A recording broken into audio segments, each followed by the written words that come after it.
this is the explanation to the ashes on arm trick. This effect has been performed for years. It's a very strong mentalism effect, but it's actually more of a revelation. You can pretty much reveal anything on your arm with ashes. It can be a playing card, it can be a thought of name of a person. If you do a center tear or use a peak wallet, like a mind reader wallet, you can figure out the information ahead of time. You could pretty much get this revelation ready to go and set up ahead of time. Let me show you how to do it. Basically what you're going to do is you're going to have a free arm and you're going to want to use a bar of soap. This is the most impromptu version out there. If you want to use an ash pen, which they sell on the market, you can get one of those on penguinmagic.com. But if you're in a tight situation and you forgot your ash pen, go to the bathroom if you're at a party. Go to the bathroom and grab a bar of soap and basically write in the name of a playing card in your arm with soap. And this is going to make an invisible layer on your skin. You can drop your sleeve over it, and as long as you don't sweat too much before the performance, you're ready to do it. Now, the second part of the routine is actually getting them to pick something that you pre-wrote. Okay? If you're doing a mind reading routine where they wrote someone's name down and you secretly got that information through a mind reader wallet or a peak wallet, you're going to want to do this in between.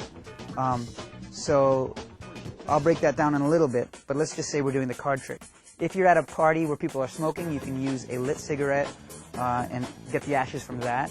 If you're in a cocktail lounge where there's ashes in a tray, you can actually get those ashes and use those. And keep in mind, ashes are actually the cleanest substance on earth because there's no germs, they've been burnt. So don't be afraid of ashes, they're not as dirty as they seem.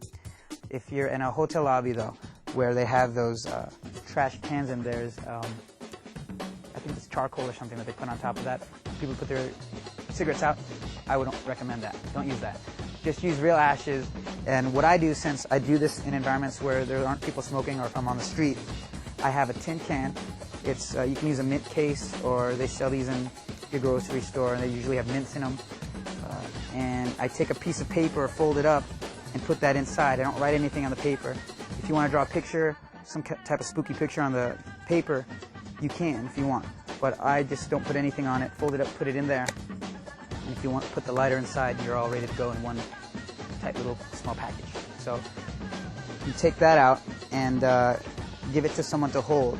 And you're going to want to have them not open it, but just hold it and say, we'll get back to that in just a little bit. Now you're going to want to do a card force, okay? And what I've prepared for is the Two of Diamonds. If you have a one-way force deck, you can use that. You can use a classic force, which is my favorite. But if you're feeling like you want to do this easily and you don't have to worry about it, just do a simple riffle force, okay? And let me show you how that works. You're going to want to go ahead and take the Two of Diamonds, put that on the bottom of the pack, and cut the pack using a swing cut. Put the bottom on top. There's the Two of Diamonds, but you're going to retain a break with your pinky. There's your pinky break, and this is standard stuff. If you want to get more into card magic and you want to learn about all these little techniques, check out Born to Perform. It teaches some excellent beginning techniques, including the pinky break and a bunch of other controls and forces which you can use for this effect. Okay, so you've got your little pinky break, and you're going to want to riffle down the side of the pack with your thumb, and you invite your spectator to call out stop. When they say stop, no matter where your thumb is, you reach over, covering the front of the pack, and pick up with the thumb in the back.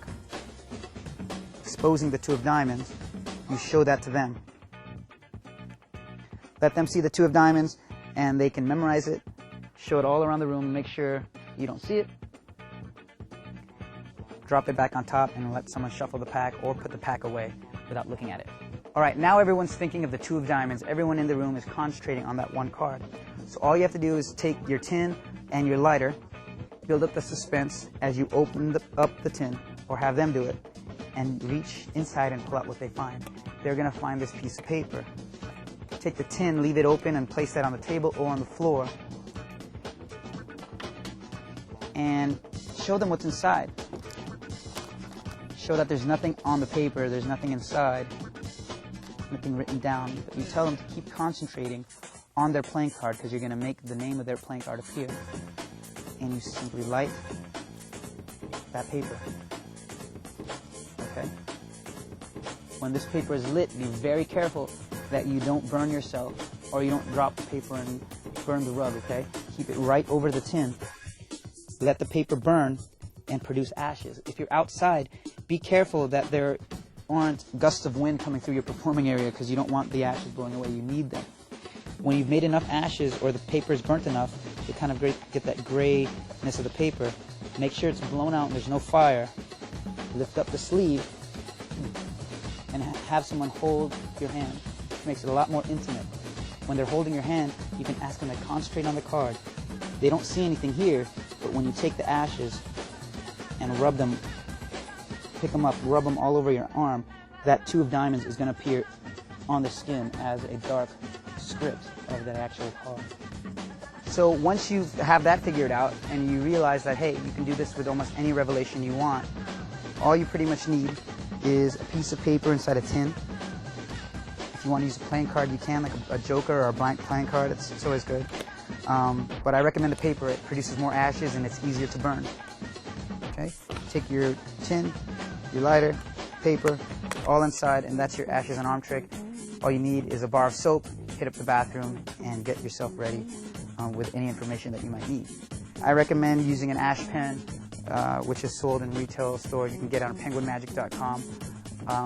People have recommended using chapstick because it's in a nice portable little case like lip balm. I've found that soap is the most effective and readily available source. Now, if you're going to do a mind reading trick where they think of someone's name, it's a touchy subject. Some people like to use a dead relative's name, or someone that's passed away, or someone that, someone that's in the other life. I don't like to get into that, but if that's your style, if you can find out the name ahead of time, all you have to do is write the name on your arm. This has been done on TV and it freaks people out. You can find out that information ahead of time, and if you're doing a stage show or a big show, you can have that person come up, and even though they wrote the name down and they're thinking of that name, you can ask them and say, earlier I asked you to think of someone's name that was no longer with us, am I right? And they'll say yes. But you don't mention to everyone else that they wrote it down, and they'll totally forget about it. You just say, keep thinking of that name. You haven't told me, right, who that person is? They'll say no. And you haven't told anyone else? They'll say no. Of course, it seems to the audience that they're just thinking of someone and you have no idea who it is, but you do your paper burning ceremony, rub the ashes on your arm, and that name appears. That's a freaky sight when they see someone that only they know, and they never told you who it is. So you can try that if you want. I like the fun of it, just using a playing card. It's simple. But if you want to get a little darker and get a stronger effect that might be a little personal on a personal level, if that's your style, go for it. Get the name. It doesn't have to be a dead person, though. It could be a relative or a friend that they haven't seen and they've been meaning to talk to. And that's Ashes on the Arm effect.